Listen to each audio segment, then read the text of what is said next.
هنبدأ ننفذ عينة تانية من مادة الفلاكسي.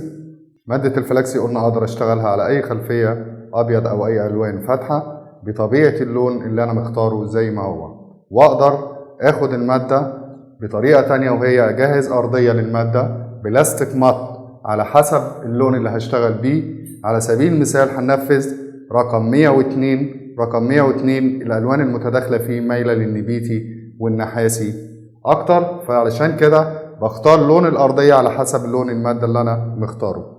ببدأ أنفذ المادة مع نفس طريقة تنفيذ، باخد المادة بالفرشة وأبدأ برضو أفرد المادة بالفرشة بطريقة عشوائية.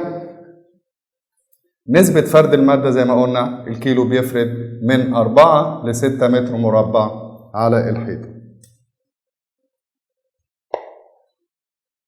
المادة ما بتتخففش بأي مية. أقدر برضو أوظف المادة بطريقة تانية، بدل ما أعمل أساس أرضية ملون للمادة أقدر ألون المادة نفسها، أخد اللون اللي أنا مختاره وألونه على مكنة تلوين أو أي بمركزات ألوان. نسبة تلوين المادة نسبة 10% من الملونات اللي بتنزل في كيلو بلاستيك على مكن التلوين.